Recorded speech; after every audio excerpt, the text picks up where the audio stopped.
Dans l'industrie musicale, être au sommet est une sensation incroyable. Cependant, cette position signifie aussi qu'il n'y a qu'une direction possible à partir de là, vers le bas.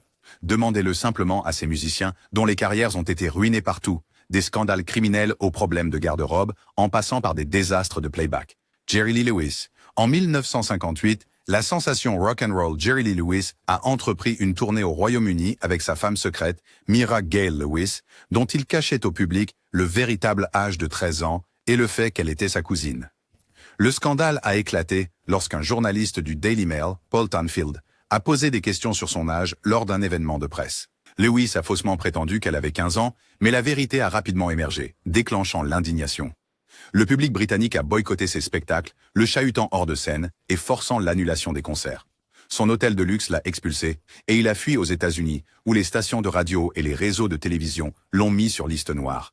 Bien qu'il ait conservé son contrat d'enregistrement, sa carrière dans le grand public s'est effondrée, les diffusions radio et les réservations de spectacles se faisant rares. Malgré la sortie de singles pendant des années, Lewis ne s'est jamais complètement remis du scandale, bien que son héritage en tant que pianiste pionnier ait perduré dans des cercles de niche. Alan Freed. Alan Freed, un DJ pionnier et auteur-compositeur, est peut-être moins connu aujourd'hui, mais son impact sur l'histoire de la musique est indéniable.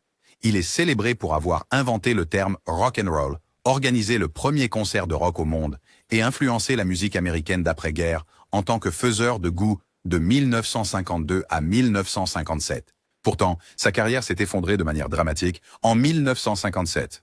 Au sommet de son influence, Freed a animé Big Beat, une émission nationale diffusée sur ABC qui a introduit le rock'n'roll à des millions de personnes. Mais un soir, un seul instant de défi, montrant un artiste noir dansant avec une femme blanche, a provoqué l'indignation dans l'Amérique des années 1950, racialement ségrégée.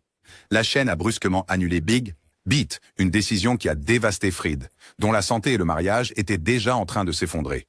Le timing ne pouvait pas être pire. 2 ans plus tard, en 1959, le FBI a enquêté sur Freed pour son rôle dans le scandale de la payola, révélant comment il acceptait des pots de vin pour passer certains disques. Le scandale, associé au contre-coup persistant de la controverse sur la danse interraciale, a détruit sa crédibilité. Les stations de radio ont cessé de diffuser ses émissions, et sa carrière autrefois lucrative a disparu. En 1965, Freed, un homme qui régnait autrefois sur le rock'n'roll, est mort ruiné et dépendant à l'alcool. Malgré sa chute tragique, son héritage en tant que visionnaire qui a soutenu les artistes noirs et popularisé le rock'n'roll perdure. Un contraste frappant avec les forces qui l'ont finalement renversé. Ashlee Simpson. La carrière d'Ashlee Simpson a chuté brusquement lors de son apparition dans Saturday Night Live en 2004, lorsqu'un problème technique a révélé qu'elle faisait du playback. Alors que son groupe a accidentellement rejoué la piste d'accompagnement de sa performance précédente, les téléspectateurs ont rapidement réalisé qu'elle mimait des voix préenregistrées. Bien que le playback ne soit pas rare dans la musique pop, les fans et les critiques le considèrent comme une trahison de l'authenticité. Et Simpson a rapidement fait face à un retour de bâton. Selon le magazine People, elle a été critiquée sans relâche pour ce que beaucoup ont vu comme un acte de tromperie audacieux, d'anciens fans et médias l'accusant d'un manque d'intégrité. Lorsqu'elle a ensuite affirmé qu'un cas sévère de reflux acide l'avait forcée à utiliser l'enregistrement, l'opinion publique n'a fait que devenir plus hostile. Les spectateurs ont ressenti qu'elle cherchait des excuses plutôt que d'assumer son erreur. Les répercussions ont été immédiates et durables. Les 2 albums qu'elle a sortis après le fiasco de SNL n'ont pas réussi à égaler le succès commercial de son premier, et elle n'a pas eu de hit dans le top 10 depuis. Bien que le fiasco de Simpson à SNL soit devenu un point de référence culturel, éclipsant ses succès musicaux, elle peut au moins se réconforter en sachant qu'elle n'est pas la seule artiste à trébucher sur cette scène emblématique. Sinéad O'Connor. En 1992, Sinéad O'Connor est devenue la première artiste à subir des répercussions changeant sa carrière suite à une apparition dans Saturday Night Live, lorsqu'elle a terminé sa performance de War de Bob Marley en déchirant une photographie du pape Jean-Paul II. Son acte était une protestation contre les abus systémiques de l'Église catholique envers les enfants, un scandale largement confiné à l'Irlande à l'époque et inconnu de la plupart des Américains, qui étaient 25% catholiques. Bien que son intention ait été de dénoncer l'hypocrisie institutionnelle, le geste a déclenché une réaction immédiate. 2 semaines plus tard, elle a été huée lors du concert du 30e anniversaire de Bob Dylan, et peu de temps après, elle a annoncé sa retraite, bien qu'elle soit revenue plus tard à la musique. La carrière d'O'Connor ne s'en est jamais complètement remise. Ses albums n'ont pas bien marché, et elle est devenue une figure polarisante.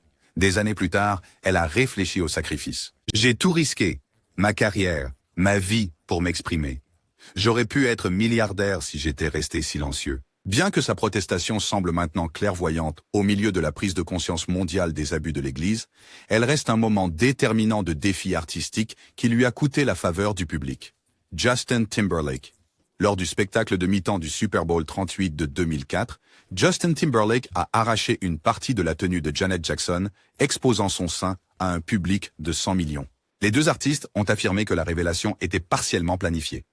Timberlake avait l'intention de dévoiler de la dentelle rouge sous son bustier, mais il a accidentellement enlevé tout le vêtement. L'incident, surnommé Nipplegate, a déclenché une frénésie médiatique. La FCC a reçu près de 540 000 plaintes et a tenté d'infliger une amende de 550 000 $ à CBS. Cependant, le contre-coup a injustement visé Jackson. Viacom, qui possède MTV, CBS et VHUN, a interdit sa musique sur ses réseaux. Et d'autres médias ont suivi le mouvement, effectivement réduisant au silence ses chansons. Pour ajouter l'insulte à l'injure, elle a été exclue des Grammy Awards cette année-là. Timberlake, quant à lui, n'a pas fait face à de telles conséquences.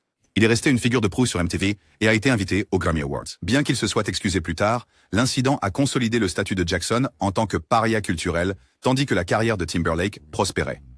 Le double standard a mis en évidence les biais systémiques dans la façon dont l'industrie du divertissement traite les artistes masculins et féminins, avec l'héritage de Jackson à jamais associé à un moment qu'elle ne contrôlait pas entièrement. Monkees. Les Monkees, un groupe assemblé pour une émission télévisée, ont fait face à des critiques pour être manufacturés, mais ont prospéré en embrassant leurs origines. Milli Vanilli, cependant, est devenu un conte édifiant de tromperie. Les chanteurs de façade Rob Pilatus et Fab Morvan ont atteint la célébrité par le playback, non seulement en direct, mais aussi en studio. Leur voix était entièrement fournie par les chanteurs de session Charles Shaw et Brad Howell, qui étaient cachés derrière un accord de non-divulgation. Le producteur Frank Farian, qui a orchestré le groupe, jugeait les véritables chanteurs invendables et a désigné Pilatus et Morvan comme des mannequins devenus pop-stars. Leur Grammy de 1989 pour le meilleur nouvel artiste semblait valider leur succès jusqu'à ce que la vérité soit révélée. Lors d'une performance sur MTV en 1990, leur bande sonore a mal fonctionné, répétant en boucle les paroles « Girl, you know it's true ». Le moment a déclenché une enquête des médias, menant à des révélations que Pilatus et Morvan n'avaient jamais chanté une note. Le Grammy a été révoqué, marquant la première fois que le prix était retiré pour fraude. Les répercussions furent rapides. Leur album, Girl, You Know It's True, a été retiré des rayons et leur label les a laissés tomber. Le scandale a dévoilé le côté sombre de l'industrie musicale, obsédé par l'image au détriment du talent, laissant Milli Vanilli comme une risée. Tandis que les véritables chanteurs sont brièvement apparus pour revendiquer le crédit, leurs carrières n'ont jamais décollé. Pilatus est mort plus tard d'une overdose en 1998 et Morvan est tombé dans l'oubli. L'histoire de Milli Vanilli reste un rappel brutal de la façon dont la célébrité fabriquée peut s'effondrer sous son propre poids. Michael Jackson. Le procès de Michael Jackson en 2005 pour avoir prétendument molesté Gavin Arvizo, âgé de 15 ans, est devenu une frénésie médiatique surnommée le procès du siècle. Malgré son acquittement de toutes les charges, l'affaire a laissé une trace indélébile sur son héritage, alimentant les débats pour savoir s'il était un excentrique incompris ou un prédateur. Les excentricités de Jackson, inviter des enfants à dormir au Ranch Neverland, partager des lits avec des mineurs et défendre un tel comportement comme innocent dans le documentaire de 2003, Vivre avec Michael Jackson, sont devenus l'exemple principal pour les critiques. Le film, dans lequel il réfléchissait à l'amour pur avec des enfants, a déclenché une descente de police à Neverland, déclenchant le procès qui a captivé les tabloïds pendant des mois. Bien qu'acquitté, l'opinion publique est restée divisée, beaucoup considérant le verdict comme une technicité plutôt que acquittement. Les conséquences du procès furent dévastatrices. La carrière de Jackson stagna. Annulation de concerts, apparitions publiques erratiques et dettes croissantes ont tourmenté. Sa dépendance aux médicaments sur ordonnance, y compris l'anesthésique Propofol, a dégénéré en une mortelle addiction. Administré par un médecin pour traiter l'insomnie chronique, le Propofol le laissait privé de sommeil et incapable de répéter pour sa tournée de retour de 2009. C'est ça. Le 25 juin 2009, une overdose du médicament l'a tué à 50 ans, transformant ses derniers mois en une tragédie de facilitateur et de faute professionnelle médicale. Pourtant, la controverse ne s'est pas arrêtée avec son « La mort ». Le documentaire de 2019, Leaving Neverland, a ravivé les débats avec des récits graphiques des victimes présumées Wade Robson et James Safechuck, qui a décrit la préparation, les abus et la manipulation. La succession de Jackson a nié avec véhémence les accusations, qualifiant le film de meurtre de caractère tabloïd, mais son impact était indéniable. Des stations de radio ont retiré sa musique, des entreprises ont rompu leurs liens, et des musées ont retiré ses artefacts. Citation. J'étais vraiment intéressé par les bijoux, et il me récompensait avec des bijoux pour avoir fait des actes spéciaux pour lui. Tiré de Leaving Neverland a symbolisé le pouvoir du film à remodeler les perceptions. George Michael. George Michael, l'iconique chanteur-compositeur et idole des années 1980, est devenu un symbole des complexités de la célébrité après son arrestation en 1998 pour un acte obscène dans les toilettes publiques de Beverly Hills. L'incident, qui a révélé sa sexualité au monde, a marqué un tournant. Plutôt que de se retirer des projecteurs, Michael a saisi le moment, le transformant en un acte de défi. Il a accordé des interviews franches, notamment chez Oprah, où il a déclaré « Je suis un homme gay », abordant enfin les rumeurs auxquelles il avait longtemps fait allusion dans des paroles comme Freedom. 90 et dehors. Avant l'arrestation, sa queerness était un secret de Polichinelle, suggéré dans des chansons cryptiques, mais jamais publiquement reconnu. Le scandale, cependant, a eu un coup. À une époque où l'homophobie imprégnait encore la culture dominante, la carrière de Michael aux États-Unis en a souffert. Les stations de radio se sont détournées de sa musique et son album de 2004, Patience, n'a pas eu le succès escompté. Pourtant, à l'échelle mondiale, il est resté une force, vendant des millions et remportant un Brit Award en 2006 pour contribution exceptionnelle à la musique. Son ouverture a profondément résonné avec les fans LGBTQ+, qui le voyaient comme un pionnier. En 2011, il a dit au Guardian « Je voulais être le premier superstar gay. Je voulais briser cela pour la prochaine personne. » L'héritage de Michael perdure comme une dualité. Un géant commercial dont l'art transcende les époques, mais aussi un homme dont les luttes personnelles, les combats contre la dépendance, les problèmes juridiques et le diagnostic de VIH l'ont humanisé. Sa mort en 2016 à 53 ans a suscité des hommages mondiaux, soulignant son double impact en tant qu'innovateur musical et icône LGBTQ+. Bien que sa carrière américaine ne soit jamais complètement remontée, son influence sur la culture pop est indéniable. Il a ouvert la voie à des artistes comme Elton John, Sam Smith et Lil Nas X, prouvant que l'authenticité, même à grand risque personnel, pouvait inspirer des générations. Aujourd'hui, on se souvient de lui non seulement pour des succès comme Careless Whisper, mais aussi pour son courage à une époque où le silence était la norme. Chuck Berry. En 1990, le pionnier du rock'n'roll Chuck Berry a fait face à un scandale judiciaire choquant qui a terni son héritage. La police a perquisitionné sa maison dans le Missouri et a découvert un arsenal d'armes, des cassettes vidéo pornographiques, de la marijuana, du hashish et 130 000 $ en espèces. Quelques mois plus tard, une action collective a été intentée, alléguant que Berry avait installé des caméras cachées dans les salles de bain de sa maison et d'un restaurant qu'il possédait, filmant secrètement des femmes, certaines mineures, en train de se déshabiller ou d'utiliser les installations. Bien que les accusations aient été rejetées faute de preuves, le scandale a suscité l'indignation publique. Les procureurs l'ont initialement accusé de possession de drogue et d'abus sur mineurs, mais ce dernier a été abandonné. Berry a plaidé coupable aux accusations de drogue, recevant 2 ans de probation non surveillée et une amende de 5 000 $ pour un programme de réhabilitation de la drogue. Cependant, la bataille juridique lui a coûté 1,2 million de $ en honoraires, épuisant ses ressources. Malgré l'évasion d'une punition sévère, l'incident a jeté une longue ombre. Berry, déjà connu pour une condamnation pour évasion fiscale en 1977, faisait face à un examen accru. Bien que sa carrière n'ait pas été entièrement déraillée, il a continué à tourner jusqu'à ses 80 ans, de nombreux fans et lieux étant mal à l'aise de s'associer à lui. Les concerts attiraient des foules plus petites et certains promoteurs annulaient des réservations pour des raisons éthiques. Le procès, bien qu'inachevé, a laissé une tache sur son image, perpétuant des rumeurs de comportements prédateurs. Les défenseurs de Berry ont souligné ses contributions à l'histoire de la musique, mais les critiques ont soutenu que son art ne pouvait plus être séparé de ses actions.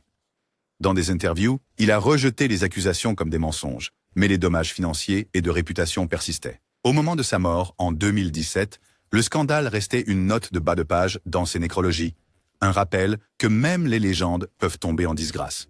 Bien qu'il n'ait jamais été à nouveau emprisonné, l'affaire de 1990 soulignait comment la célébrité et l'infamie peuvent coexister, laissant un héritage complexe que les générations futures devront réconcilier. CeeLo Green. En 2014, la carrière de CeeLo Green a plongé après qu'il ait fait face à des accusations de drogue et d'agression d'une personne et femme. Bien qu'il ait été acquitté d'agression sexuelle, il a plaidé sans contestation coupable pour distribution d'ecstasy et a été condamné à 3 ans de probation et à un service communautaire. Le scandale a été aggravé par la réponse insensible de Green. Il a pris Twitter pour proclamer son innocence, publiant des déclarations bizarres comme « Les personnes qui ont vraiment été violées s'en souviennent » et argumentant que le consentement était impossible si les 2 parties étaient inconscientes. Ces remarques ont alimenté l'indignation publique, le dépeignant comme insensible et évasif. Malgré l'évasion de charges plus graves, sa réputation ne s'est jamais rétablie. Sa maison de disques de longue date, Atlantic Records, l'a abandonné. Et ses projets télévisés, comme son rôle de coach dans The Voice, ont pris fin, brusquement. Bien qu'il ait évité la ruine légale, sa carrière a stagné. Ses apparitions les plus notables après le scandale incluent une performance en 2017 lors de la cérémonie d'ouverture du championnat du monde de natation à Budapest et un travail de doublage dans l'émission pour enfants Teen Titans Go. Bien loin de son succès récompensé par un Grammy avec The Voice et des hits comme Forget You. L'incident a souligné comment une seule controverse peut éclipser des décennies de travail, transformant une star autrefois omniprésente en une figure marginale de la culture pop. Bien qu'il refasse occasionnellement surface, le scandale de 2014 reste un albatros emblématique autour de son héritage. R. Kelly. En 2019, un moment est survenu qui a tout changé pour R. Kelly. Un nouveau documentaire intitulé Surviving R. Kelly a été diffusé à la télévision et en ligne. Dans ce film, de nombreuses personnes ont partagé leurs histoires douloureuses sur le chanteur. Pour la première fois, des millions de téléspectateurs ont vu le côté sombre de la vie privée de R. Kelly. C'était un moment où tous ses secrets ont été exposés. Nu. Le documentaire a montré des détails troublants d'abus et d'exploitation. Soudain, les fans et l'industrie musicale ne pouvaient plus ignorer les accusations. Les stations de radio ont commencé à retirer ses chansons et les grandes entreprises ont pris leur distance avec lui. Les réseaux sociaux ont explosé de colère et des manifestations ont eu lieu. Ce moment de révélation signifiait que des années de controverses ne pouvaient plus être cachées. Le public et l'industrie ont immédiatement perdu confiance en lui. Les concerts ont été annulés, ses émissions ont été supprimées et ses sponsors se sont retirés. D'un seul coup, l'image de R. Kelly, autrefois un artiste de R&B célébré, fut à jamais ternie par ses actions. Ce moment unique où la vérité fut largement vue et entendue marqua la fin de sa carrière dans le grand public. Musique. Les répercussions ont été si sévères qu'il semble impossible d'oublier l'impact de ce jour-là. Syd Barrett. À la fin des années 1960, Syd Barrett, le membre fondateur de Pink Floyd, a vécu un moment qui allait changer sa vie à jamais. Pendant un spectacle en direct, son comportement sur scène est devenu très erratique. Un soir, alors que Pink Floyd était en tournée, Syd a commencé à agir de manière étrange. Il parlait par énigme et semblait complètement déconnecté de la musique et du public. Son comportement inhabituel a choqué à la fois le groupe et le fans. C'était un moment où le monde a vu que quelque chose n'allait pas du tout avec le jeune musicien. Ses actions sur scène n'étaient pas juste une erreur ponctuelle. Ils étaient un signe clair que sa santé mentale déclinait et que les drogues qu'il prenait avaient un effet terrible sur lui. Après cette performance, le groupe et ceux qui l'entouraient ont réalisé que Syd ne pouvait plus jouer comme avant. Peu après, il a été discrètement invité à quitter Pink Floyd. Cette prestation, où son talent et son potentiel ont été surpassés par la confusion et des actions erratiques, a marqué la fin de sa carrière musicale publique. Les fans se souviennent de cette nuit comme du moment où le génie de Syd Barrett a été éclipsé par ses luttes et il s'est lentement éloigné des feux de la scène musicale. Amy Winehouse. En 2007, Amy Winehouse a atteint un point où un moment public a semblé marquer le début de sa tragique déchéance. Lors d'une interview en direct à la télévision, les téléspectateurs ont vu un aspect d'elle difficile à ignorer. Winehouse, connue pour sa voix soul et ses luttes personnelles, est apparue chancelante et confuse. Ce jour-là, son comportement erratique a été diffusé en direct à des millions de personnes. Au lieu de l'artiste confiante que beaucoup avaient appris à aimer, elle semblait vulnérable et perdue. L'interview a révélé à quel point ses problèmes étaient devenus profonds. Problèmes de drogue, d'alcool et de relations personnelles. Ce moment n'était pas prévu, mais est devenu un point tournant aux yeux du public. Les critiques et les fans ont commencé à s'inquiéter que la vraie Amy Winehouse était en train de disparaître. Dans les jours suivant la diffusion, ses ventes de disques ont commencé à diminuer, et elle a reçu moins d'invitations pour des performances en direct. Les médias ont remarqué ce changement, et bientôt, chaque petit faux pas fut amplifié. Ce moment télévisé unique a clairement montré que ses démons personnels prenaient le dessus. C'était comme si les projecteurs qui autrefois illuminait son talent unique, révélait maintenant sa vulnérabilité. L'image d'Amy Winehouse ce jour-là est rappelée comme le moment où l'industrie musicale et le public ont réalisé que sa carrière prenait une dangereuse spirale descendante. Lane Staley.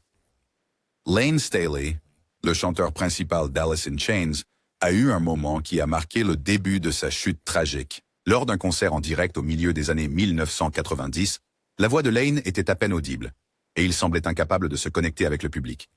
Cette nuit-là, tandis qu'il essayait de chanter de tout son cœur, sa performance était entachée par sa lutte évidente contre la dépendance à la drogue. Les fans qui autrefois acclamaient sa voix puissante regardaient avec confusion et tristesse alors qu'il flanchait sur scène. Ce n'était pas juste une mauvaise nuit isolée. C'était un signe évident que ses luttes personnelles affectaient son art. À ce moment-là, tout le monde présent pouvait voir que le Lane Staley qu'il connaissait changeait. Son énergie avait disparu, et sa présence autrefois imposante était remplacée par une profonde fatigue. L'incident s'est vite répandu par le bouche à oreille et par les reportages des médias. Les promoteurs de concerts et les maisons de disques ont commencé à craindre que son état nuise à la réputation du groupe. Bientôt, Alice in Chains a trouvé difficile de programmer des spectacles, et les fans ont commencé à s'inquiéter pour son bien-être. Cette performance est devenue le symbole d'un problème plus large, un problème qui mènerait finalement à son retrait complet de la vie publique et, malheureusement, à sa mort prématurée. C'était une nuit qui a révélé la dure vérité. Une seule performance ratée peut être un tournant lorsque les démons personnels sont aux commandes. Scott Weiland. Scott Weiland, connu pour son travail avec Stone Temple Pilots et Velvet Revolver, a eu un moment sur scène qui a montré au monde son chemin autodestructeur. Lors d'une performance télévisée en direct à la fin des années 1990, Weiland est apparu visiblement intoxiqué. Au lieu de la performance fluide et captivante attendue par les fans, il marmonnait ses mots, oubliait les paroles et semblait perdu dans son propre monde. Le moment était choquant et clair. Scott ne maîtrisait pas son talent.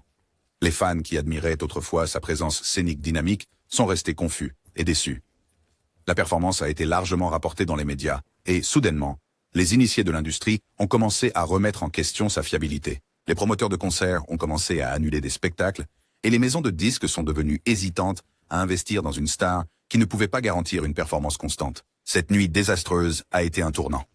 C'était un signal d'alarme qui a révélé la dure réalité d'une vie remplie d'abus de substances et de mauvaises décisions. Les médias ont diffusé des extraits de cette nuit encore et encore, et l'image d'un ancien grand leader de groupe a été à jamais ternie par cela. Performance. Cela est devenu le symbole de la manière dont une série de mauvais choix peut mener à un seul moment, causant des dommages irréparables à une carrière. Pour Scott Weiland, cette nuit-là marqua le début d'un long et difficile déclin. Marilyn Manson.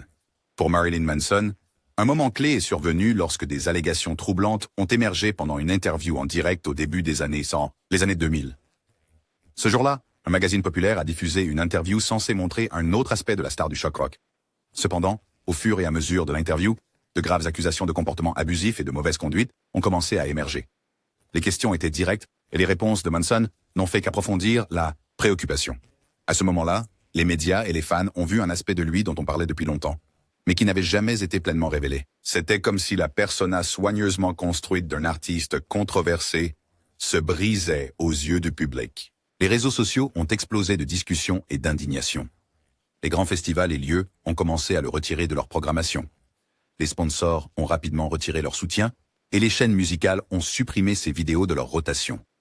L'industrie, qui autrefois célébrait son style audacieux et sa liberté artistique, lui a soudainement tourné le dos. Cette interview unique a marqué un tournant.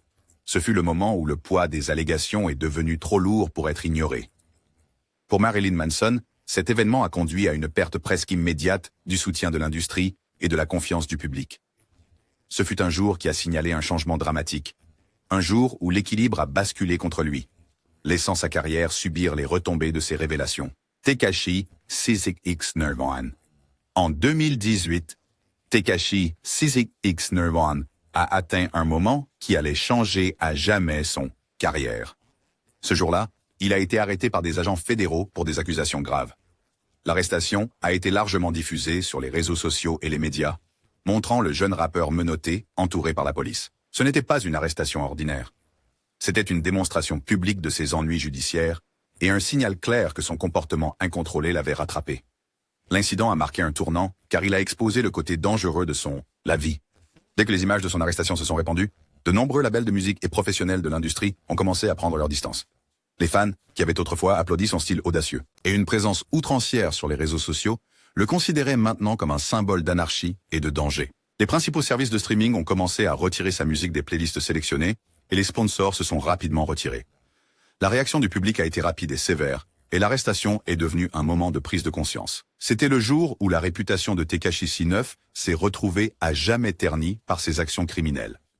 Même s'il avait construit une audience sur des valeurs provocatrices, ce moment précis a montré que ses actions auraient des conséquences durables. Le soutien de l'industrie a disparu et l'avenir de sa carrière est devenu presque impossible. Chris Brown. En 2009, un seul moment choquant a changé à jamais l'image publique de Chris Brown. Lors d'un incident qui allait bientôt dominer les gros titres, Chris Brown a été impliqué dans une agression contre sa petite amie de l'époque, la célèbre chanteuse Rihanna. Cette nuit-là, l'acte de violence a été rapporté et divulgué aux médias. Pour beaucoup, c'était la première fois qu'ils voyaient le côté sombre du chanteur populaire. L'incident a provoqué une onde de choc dans l'industrie musicale et auprès du public. Les fans qui avaient autrefois admiré ses mouvements de danse et ses chansons entraînantes étaient maintenant confrontés à un acte de violence qu'ils ne pouvaient ignorer. Les médias ont diffusé chaque détail en boucle et les réseaux sociaux ont explosé d'indignation. Des concerts ont été annulés et les sponsors ont commencé à prendre leur distance. Les stations de radio qui diffusaient autrefois ces tubes en continu ont cessé de lui accorder du temps d'antenne. Le moment de cette agression est devenu le point de basculement. C'était un signal clair que sa vie personnelle et ses actions étaient en conflit avec l'image d'un modèle. L'opinion publique a changé immédiatement. Les gens ne pouvaient plus séparer l'artiste de l'art, et les dommages à sa carrière furent rapides et sévères. Ce moment-là, lors de cette nuit fatidique, a marqué le début d'une longue et difficile lutte pour Chris Brown afin de reconstruire sa réputation. Bobby Brown. La chute de Bobby Brown de son piédestal a été marquée par un moment particulièrement explosif qui a choqué le public et l'industrie musicale. Au début des années 1990, lors d'une interview télévisée en direct, la colère et le comportement erratique de Brown sont devenus douloureusement évidents. Il s'en est pris à l'animateur et a fait des commentaires controversés qui ont choqué les téléspectateurs. L'interview était remplie d'éclats de colère, de divagations alcoolisées et de propos non filtrés. Langage. C'est à ce moment-là que l'image lisse et charmante de Bobby Brown, autrefois adoré pour ses performances énergiques et ses tubes, a commencé à s'effondrer. Les fans qui avaient autrefois aimé sa musique étaient maintenant confrontés à la réalité de ses démons personnels. Les médias ne perdirent pas de temps pour rediffuser l'interview, et bientôt, tous les grands médias parlaient de son comportement. Les maisons de disques et les sponsors sont rapidement devenus méfiants, et les offres de performances en direct ont diminué. Cette unique apparition télévisée a été un signal d'alarme pour tout le monde que les problèmes de Bobby Brown n'étaient pas cachés derrière une façade glamour. Elles étaient au grand jour pour que le monde entier les voie. L'incident a marqué un tournant, car l'industrie ne souhaitait plus être associée à son comportement imprévisible. À partir de ce moment, sa carrière a commencé à décliner régulièrement, et il n'a jamais pu retrouver pleinement la magie de ses premiers succès. Ian Watkins. Pour Ian Watkins, le moment qui a précipité la chute de sa carrière est survenu soudainement et avec une brutalité évidente. Lors d'une enquête sur des allégations qui circulèrent depuis un certain temps, la police a perquisitionné les lieux où il vivait et travaillait. Les détails qui ont émergé de cette perquisition ont choqué tout le monde. Il a été révélé que Watkins avait commis des crimes indicibles et les preuves étaient accablantes. Cette seule descente de la police a été le moment où la vérité ne pouvait plus être cachée. Les médias ont largement diffusé l'histoire et bientôt, tous les médias couvraient le scandale. Les fans qui avaient autrefois soutenu son groupe étaient horrifiés d'apprendre l'ampleur de ses actions. L'industrie musicale a réagi immédiatement. Les concerts ont été annulés, sa maison de disques a résilié tous les contrats, et toutes les stations de radio et chaînes de télévision ont abandonné son musique. Au moment où la police a procédé à l'arrestation, l'image publique de Watkins a été détruite irrémédiablement.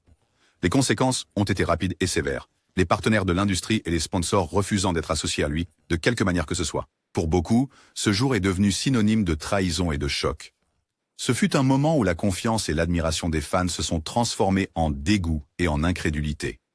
La carrière d'Ian Watkins s'est terminée en un seul instant dévastateur, laissant derrière elle un héritage défini uniquement par ses crimes, plutôt que par le talent musical qu'il avait autrefois.